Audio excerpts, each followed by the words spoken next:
बच्चों कैसे उम्मीद करता हूँ बढ़िया होंगे। आज की क्लास में हम लोग ये वाले इंपॉर्टेंट सवाल करेंगे दो। और पिछली बार बच्चे ने बोला था कि सर एक क्वेश्चन आप कराया करिए और एक हमें करने के लिए दीजिए, क्योंकि जब हम करेंगे तभी तो हमें आएगा। तो इस क्वेश्चन का आंसर आप लोग उसको मैं समझाता हूँ। तो चलिए समझते हैं ध्यान से इसको। इसमें क्या बोला गया है कि तीन संख्याएं जो एक दूसरे के सहभाज्य है, ऐसी तीन संख्याएं हमारे पास मान लीजिए ए बी सी, जो एक दूसरे के अभाज्य है, यानी कि इन संख्याओं में कोई भी अंक कॉमन नहीं है। जब हम पहली दो संख्याओं की गुणा करते हैं, मतलब कि a इंटू बी की मल्टीप्लाई करते हैं, तो मल्टीप्लाई करने पर हमें मिलता है 119। और जब बाद की दो संख्याओं की गुणा करते हैं b इंटू सी की, तो हमें मिलता है 391। तो बताओ तीनों संख्याओं का योग क्या होगा। हमें a प्लस बी प्लस सी का मान बताना है। तो इसके लिए क्या करेंगे बच्चे, ये जो हमारा 119 है इसके गुणनखंड करेंगे। तो a into B equal to 119 है।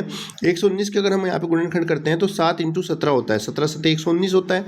इसी तरीके से हम b इंटू सी के गुणनखंड करेंगे और b और c के गुणनखंड करेंगे। देखो दोनों में b कॉमन है, यानी कि b कॉमन का मतलब है ये किसी एक संख्या से जरूर कटेगा, या तो 7 से कटेगा या फिर 17 से कटेगा। अब हम इसको अगर 7 से काट के देखते हैं 391 को, 391 को अगर 7 से डिवाइड करते हैं तो 7 पंजे कितना हो गया हमारा 35, 9 में से 5 गया 4, 41, 7 की टेबल में नहीं आएगा, तो 7 से नहीं कटेगा। इसका मतलब ये संख्या किससे कटेगी, 17 से। तो इसके गुणनखंड हो जाएंगे 17 इंटू 23। जब हम 17 से भाग करेंगे तो 23 आएगा। तो हमारे ये गुणनखंड आ गए। अब गुणनखंड आने के बाद हमने यहाँ पर देखा कि देखो बीच वाली संख्या दोनों में कॉमन है, इसका मतलब b वाला जो अंक है वो हमारा 17 हो गया, a जो है हमारा वो 7 हो जाएगा और तीसरा अंक हमारा c इक्वल टू 23 हो जाएगा। तीनों संख्या सहभाज्य है। अब हम तीनों का योग बताना है, तो अब हम तीनों संख्याओं को प्लस करेंगे, 7 प्लस 17 प्लस 23, और इन तीनों को प्लस करने पर हमें मिलेगा यहाँ पर 7 3 10 7 17 यानी कि 47। ऑप्शन नंबर आपका ए राइट आंसर हो जाएगा।